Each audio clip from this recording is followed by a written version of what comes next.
Alright, I'm just going to start this review off by saying I'm a huge Ninja Turtles fan, so this review might be a little bit biased. Just to show you guys real quick. I have some of the figures that actually are from this movie. So, well, the newer GameStop figures, but they're based off of the movie that I'm about to review today. Raphael, I have some of the newer stuff, like from some of the newer movies, which really aren't that good movies, by the way. Splinter, and this is from the newer cartoon from like 5-6 years ago. This is the Rocksteady from one of the newer movies. So yeah, one more second. This is how big of a fan I am. I own the arcade 1-up Ninja Turtles cabinet. I was actually gonna film this from the from like my front camera, but like this sounds weird. I have to fix my like my audio thing like on my phone, so never mind. Ugh. Alright. So with that information, you can probably tell I'm a really big Ninja Turtles fan. I've been loving it ever since I was like 8 years old. I'm a huge fan. I have a lot of the toys and stuff still. But today, we're going to talk about the 1990s movie. I actually haven't seen this movie in like 3 years. But today we're going to review it today, and let's talk about it. Cowabunga, dude. Alright, so as you just saw there, I'm a huge Ninja Turtles fan. So today, since we are still in self-quarantine, I know, I hate it too. I'm still here, not going to school. So I thought we'd review some classic movies. Yesterday we reviewed Jaws. Today we're going to review Teenage Mutant Ninja Turtles. From the 90s, not that Michael Bay. Oh my God. I actually like the first one as a guilty pleasure, the first Michael Bay movie. The second one's not good. But they're both really not good. But today we're going to be reviewing the 1990 Ninja Turtles movie, which shockingly, was partly made by Jim Henson. Going to get into that more later. But the 1990 Ninja Turtles movie is a very, at the time, was critically hated. If you look on Rotten Tomatoes, it's got like a 40%, like, I have to show you guys this real quick. I'm going to show you guys a picture of what the Rotten Tomatoes score is, and I'm going to get into some detail about something. Alright, so as you guys can see, the movie has a 40% Rotten Tomatoes score, which isn't the worst score ever, but it's not great either. But what's interesting is on the right of it.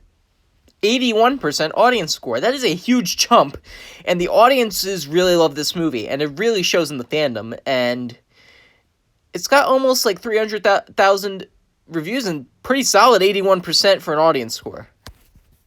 Alright, one more thing to you guys. I'm going to read the critics' consensus. And I'm going to read this because I am going to, in this review, actually point out why a lot of this critics' consensus is wrong. Alright, I'm going to show you guys right now. Teenage Mutant Ninja Turtles is exactly as advertised. One-liners, brawls, and general silliness. Good for the young at heart, irritating for everyone else. I can agree with the things said in the statement. It's silly and one-liners and just action all over the place. I don't agree with this, though. And even though I agree with that, all that stuff's in the movie, I don't agree with this general statement of good for the young at heart, not for anybody else. Here's why. So, the original 80s cartoon, which this is loosely based on, not really based on, though, was very cheesy, corny, campy.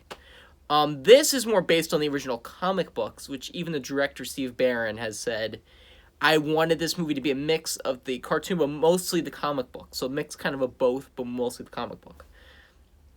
The comic book is brutal. If you read the original, Eastman and Laird comics. I'm going to show a picture up on the screen right now. Alright, so here's an image from the comic. So this is Shredder. Probably the most famous villain, who, by the way, dies in this issue, which is the very first issue, which is very shocking because, but he's their most famous villain. But the thing is that they only thought this was going to be a one-off issue. You never thought they were going to do any more of these. You thought it was just going to be like, the creators thought this was going to be like a one-off thing, which it wasn't. It turned this massive phenomenon. But anyway, so in this, Shredder tries to kill the turtles with a grenade. But then Leonardo holds up his sword and he said, commit, sekepta, I don't know how to say that, but it's basically Japanese suicide. And then, literally, in the next panel, Donatello throws his bow staff right into, like, his mouth, like the side cheek of his mouth, but, like, it, like, goes through, and it's brutal. And this was, like, this isn't the Turtles a lot of people are used to today. A lot of the Turtles people are used to say, like, oh, pizza, blah, blah, blah, let's cowabunga, dude. Not what these guys were. These guys were brutal. They killed people. They murdered people. They cursed a little bit. The original comics are such, like, so different and so more graphic than what they are today. But here's why I want to talk about this movie. It's actually very close to the comic, which is why I love it. I do love this movie. I'm a little bit biased because I love the Ninja Turtles in general. But there are a lot of things that make this movie great, even if you're not a Ninja Turtles fan. First off, Elias Koteas. I don't know how actually I say his last name. His first name is like Elias. He is fantastic as Casey Jones. Especially in the newer movies where Casey Jones is played by Stephen Amell, who at the time was a great choice to play him because he was Arrow and stuff, and that was a great choice. Didn't turn out well in the movie. They made him a cop, and can't even get into that so bad. But this guy is great as Casey Jones. So many memorable lines, especially the one from Raphael. A Jose Canseco bet? Tell me, you didn't pay money for this. There's a couple great lines, too, I'm going to talk about later. Also, there's the scene with the farmhouse, which is, like, one of the greatest scenes in the entire movie. It's very emotional, actually, like, when Leonardo's sitting in the chair and, like, Raphael is passed out in the bathtub looking like he's gonna die. Like, it's very, very, like, kind of sad, and you really feel, like, pain for them, and it's something I really didn't expect from this movie. Yeah, the farmhouse scene is brilliant in this movie. Actually, a lot of people compare it to that Avengers Age of Ultron scene, which is one of the best scenes in that movie, too, which that wasn't a good movie. But, like, when, like, they're at the farmhouse, it's one of the best scenes in that movie. It's because the characters, like, really get to connect in Avengers Age of Ultron at the farm.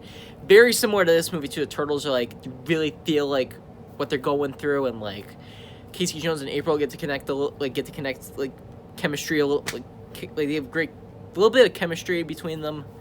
In this scene, like, it's a great scene, and I think it really doesn't get looked at. Like, this movie in general is very overlooked, and I mean, it is a shame because, like, I used to watch this movie all the time as, like, a little 8-year-old kid. I didn't understand, like, a lot of the emotional moments. I was very bored by it. But as, like, a teenager, like, some of this stuff, it's very, like, emotional. If they get you emotional about, like, 3-4 foot turtles, they must be doing something, and I don't want to hear the excuse, if people think this movie's stupid, I want to hear the excuse that they are turtles learning sensei from a rat and meeting a news reporter. Spider-Man is a kid that can climb walls. He's a kid that turns into, like, a spider creature. Like, not a spider creature, but, like, he gains the power of spider. I don't want to hear it. I mean, I love Spider-Man, and I love Ninja Turtles, so please don't use that excuse. Oh my god. Yeah, this movie holds up very well. I am very shocked. If I were to complain about a couple flaws, though, on the kid Danny, I just can't stand. I just can't stand that kid. And Shredder's awesome, but I think the battle at the end, like, where they use, like, I'm not gonna spoil it, but it's very, like, come on, seriously, you did that. But it was on a low budget, so I understand. It was only made on, like, a $13 million budget. This movie was the highest grossing independent film, I think, for, like, 9 years until, I think, Blair Witch Project came out. And this movie is great. Like I said, don't listen to the critics on this one. This is actually a really great movie. And yes, there is a lot of cheesy moments in it. And yes, there is some corny lines and stuff. Just look past that. If you look into the how they treat the it's very, like, fatherhood movie, like how, like, Splinter treats his sons, and very well done in that regard. Great movie. I'm shocked to say this because I know a lot of people don't like people like the Ninja Turtles, but I mean, you don't regard them as, like, masterpieces, and they really aren't. It's not Shakespeare. It's really not Shakespeare. But I've been a fan ever. If you've been growing up with it ever since you were, like, 5 or 6 or 7 or 8, like I have, if you look on this movie, it's pretty great. It's, if you find it to be great, if it's good, that's good too. I mean, I think it was a great movie. I'm just so shocked to be saying this, and highly recommended from me. It's on Netflix. The first one and the second one. The second one is not as good. A lot of people like the second one as like a guilty pleasure, which is fine. But the first one is great. I think it's under there as Ninja Turtles, like Teenage Mutant Ninja Turtles, the original movie. I think the poster says. It's a lot darker than you would think, and I love that about this movie. For me, Teenage Mutant Ninja Turtles from 1990 gets an 8 out of 10, and it is a must-watch, at least if you could try to watch it and see how you like it. I would say definitely give it a try to watch it. I'm just shocked that I'm praising this movie, because the concept of the Turtles in general seems like a concept that should never work in any capacity at all. And I think what makes it as good as it is the brotherly between all four of them. It really is great, and also Donatello and Michelangelo in this movie. I'm not even the biggest Donatello fan. I'm actually the biggest Michelangelo fan. Donatello and Michelangelo in this movie are great together. Like, any line they're in, pork rhymes, any scene they're in, it's so good. Also, practical effects in this movie are amazing, but one last thing I want to talk about. If you don't believe me that this movie could be great, Den of Geek is a pretty popular source, and look at one of the articles that they posted. The original Ninja Turtles movie is still amazing. The first Teenage Mutant Ninja Turtles movie is a wonder of practical effects and surprising martial arts action. Like I said, these people, like, understand me. And it's incredible to me how this movie works so well. And I think the practical effects, Jim Henson doing some... This was actually one of Jim Henson's last movies, which is shocking. Before he passed away, rest in peace. This is a great movie. Please give it a watch. Even if you don't like it, just watch it for like 10 minutes, see if you can get into it. Like, just the atmosphere and how it's filmed, and it's just amazing. Please do yourself and do yourself a favor and watch this movie. Very underrated, very overlooked, and this is a movie you guys gotta watch. One of my favorite lines in this movie, too, I'm gonna close this review out on, when Casey Jones comes into the thing, and Donatello's like, who the heck is that? This is why Michelangelo's my favorite. Michelangelo's just like Wayne Gretzky on steroids. So good. All right, I had to close that out on this line. All right, have a great day. Bye.